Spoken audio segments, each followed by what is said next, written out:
right now. Well, tonight a family is grieving a life cut short. We sit down with the shooting victim's family in a CBS42 exclusive. Plus, Legion Field is getting a facelift, and its debut is coming up soon. What's new at the Birmingham Landmark? That's next. And then, Birmingham's newest cafe is now open, but it isn't your average shop. Details right now. Live with local coverage you can count on. This is CBS 42 News at 6. I just wanted to be successful and make it. All his life, all he ever wanted to do was just make it. Well, tonight a grieving mother is searching for answers just days after her 21-year-old son was shot and killed. Good evening, I'm Robert Sherman. Thursday night, Jacquez Hall was one of two people killed in Montgomery. 3 others were injured and drove themselves to the hospital with gunshot wounds. Only on CBS 42 tonight, Malik Rankin sat down with Hall's mother as the family tries to pick up the pieces. Malik, good evening. Good evening. Today, the entire Hall family was together, leaning on each other as they cope with the news that they'll never see Jacquez Hall again. His mother tells me he had dreams of becoming an entrepreneur and a business owner and was getting his degree to do so at Alabama State University. She described her son as loving, the guy that everyone wanted to be friends with. His murder is still under investigation, and Jacquez's mother hasn't gotten any updates from police. She said her son's journey was cut far too short at the very start of his junior year at ASU.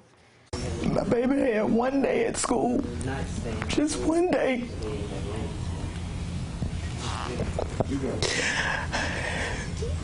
And they took my baby from me.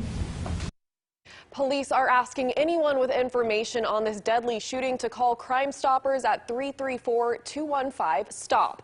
Tonight at 10, I'll have more from Jacquez's mother and family friends as they remember the life lost. In studio, I'm Malik Rankin, CBS 42 News, local coverage you can count on. Thank you, Malik. Well, turning now to weather, this is a live look at downtown Birmingham where the skies are looking clear, but we're still feeling the heat. I'm now here in the Weather Center with Storm Team meteorologist Sarah Canty. And Sarah, it's been hot for a while now. Is it gonna stick around? Oh, you know it. We're in the heat of summer here, the thick of it. We're counting down to fall, but wouldn't it be nice right now to be at the beach where it has been a warm day, but nice and clear in Gulf Shores right now.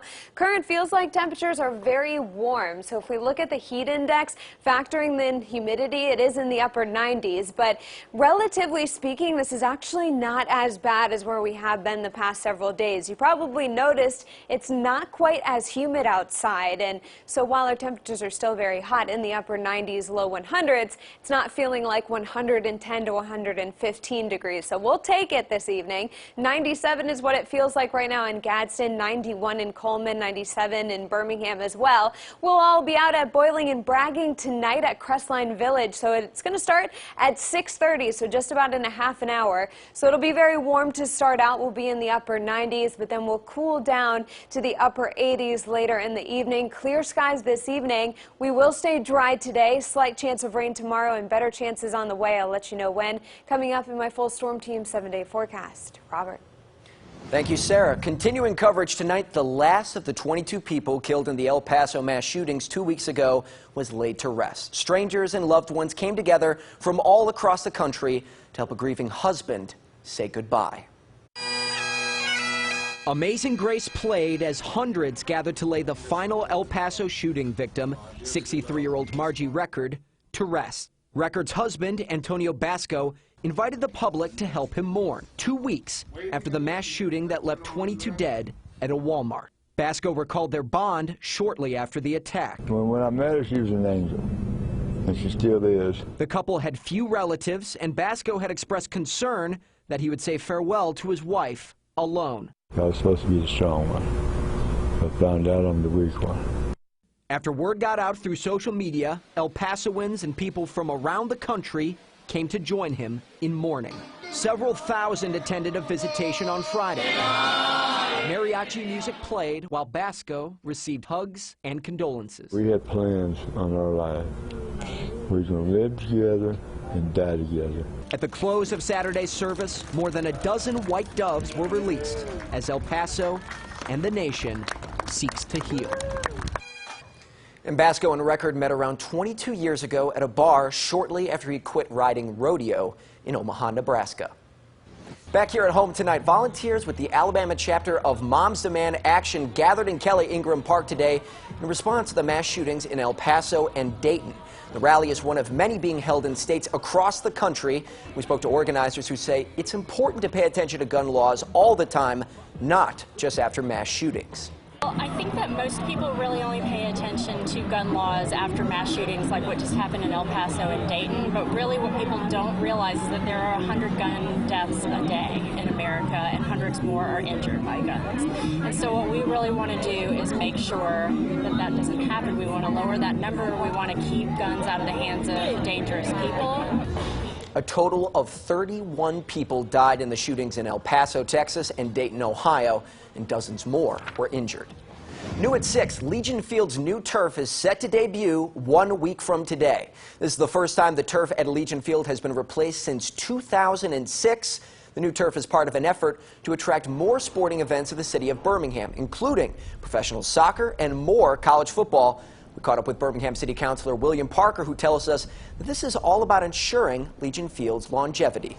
We're excited to have the $714,000 investment on behalf of the city and the park board as we continue to make improvements at Legion Field, but also just part of the larger conversation of how we make sure that Legion Field stays viable for the next 50 years.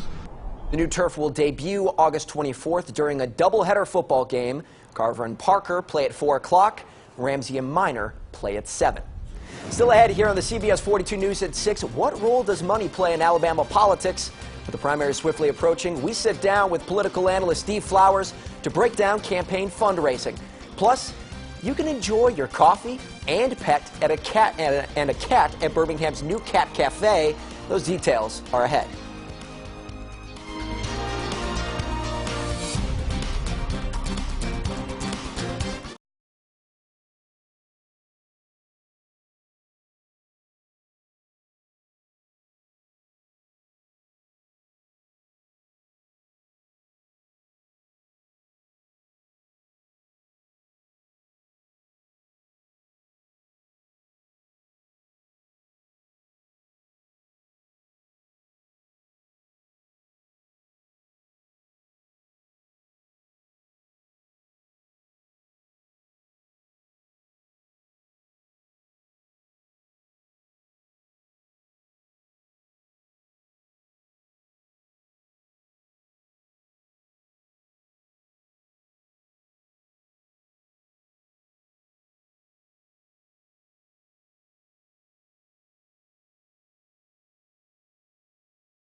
You're watching CBS 42, local coverage you can count on. This is CBS 42 News at 6.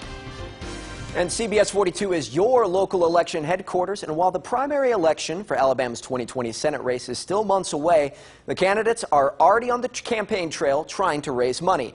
We spoke to CBS 42 political analyst Steve Flowers, who tells us that funding plays a large role in any election. So far, Representative Bradley Byrne is a Republican who has generated the most funding, whereas Roy Moore has thus far raised the least. Flowers tells us that he believes it's because Byrne has something that the other candidates don't.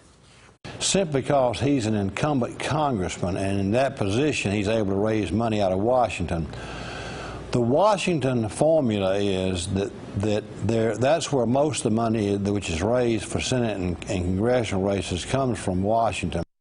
And Flowers tells us that whoever wins the primary will eventually have access to more funding as Republican donors fight to win back the Senate seat lost to Democrat Doug Jones in 2017.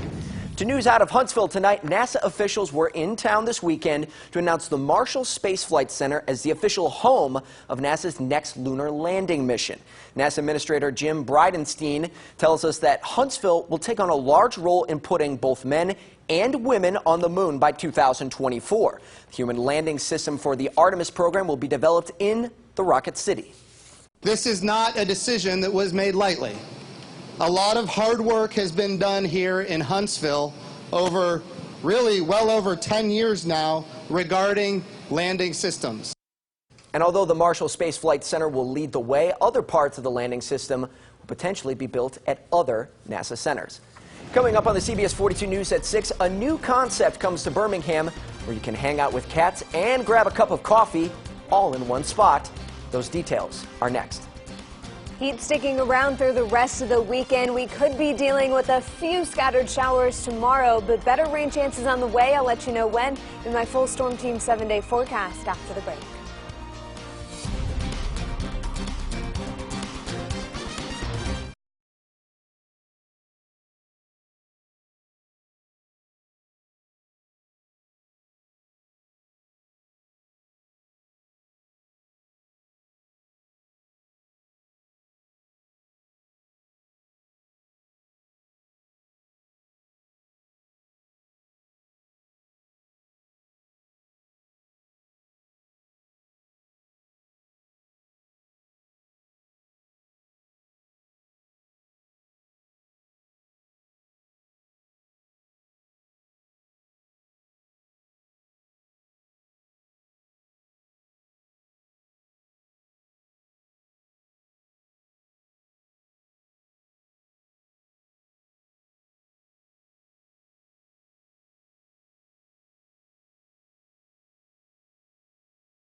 You're watching CBS 42, local coverage you can count on. This is CBS 42 News at 6.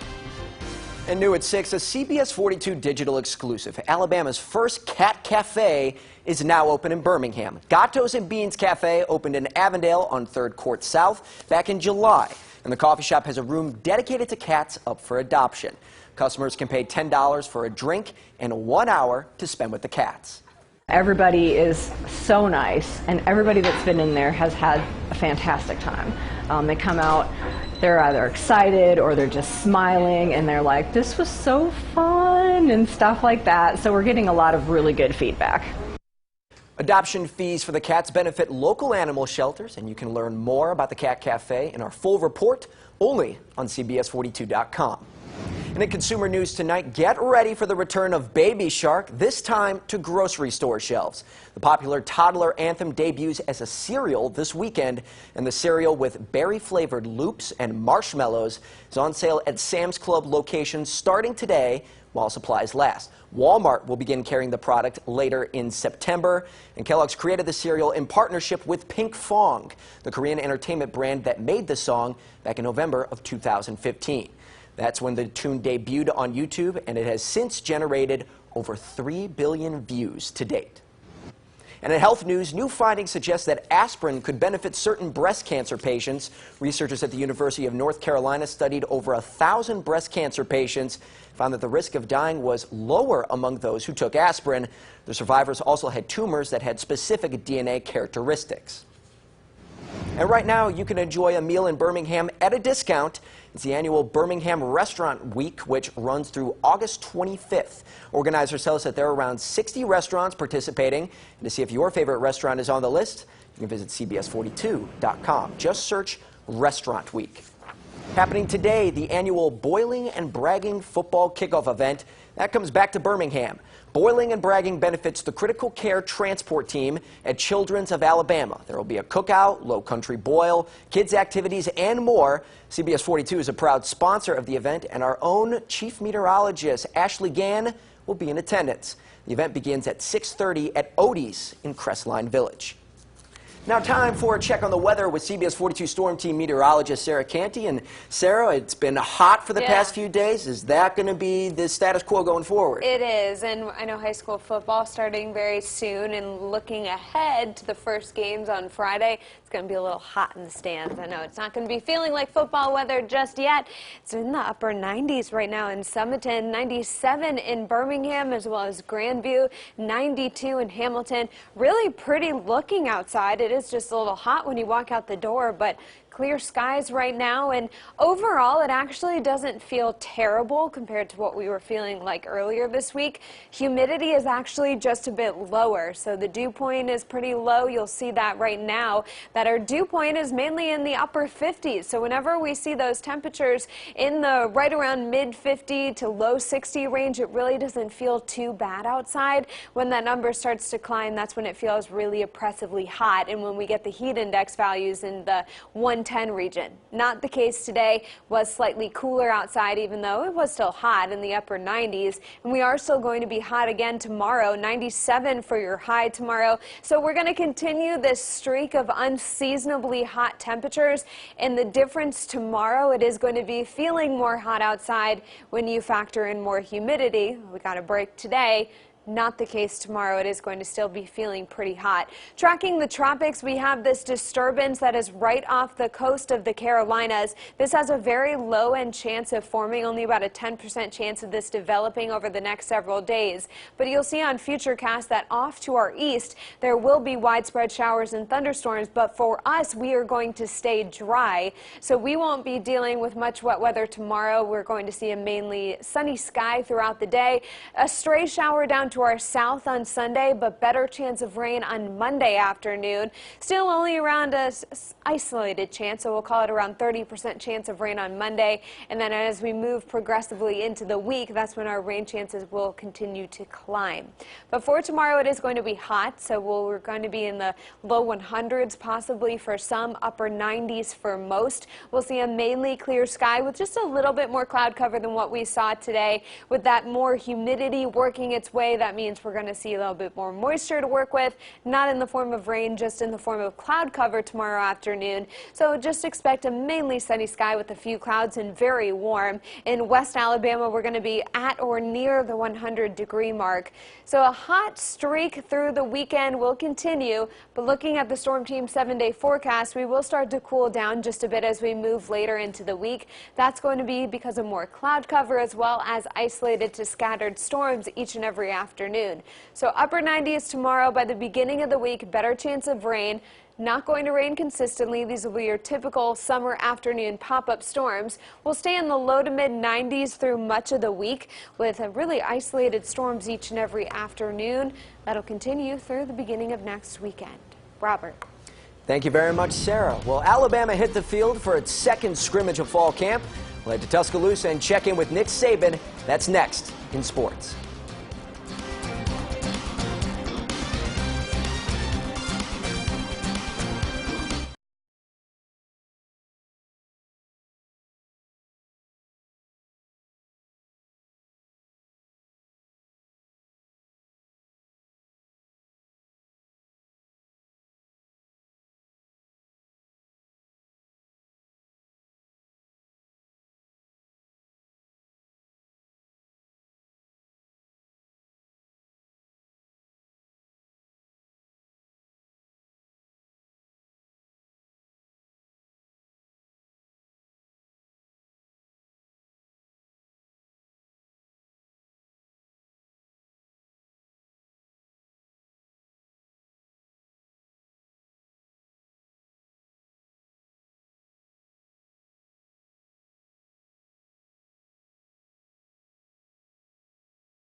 All right, here we go. It was a hot day in Tuscaloosa as the summer sun beaming down on Bryant-Denny Stadium this afternoon. Alabama held its second scrimmage of fall camp. Coach Nick Saban said the younger guys would get a chance to prove themselves and they can play and move up the depth chart. A lot less nerves, he said, from players put in more of a game-like situation today. But coach still wanting to see even more. Of course, never satisfied. Wants to see guys give everything they've got day in and day out.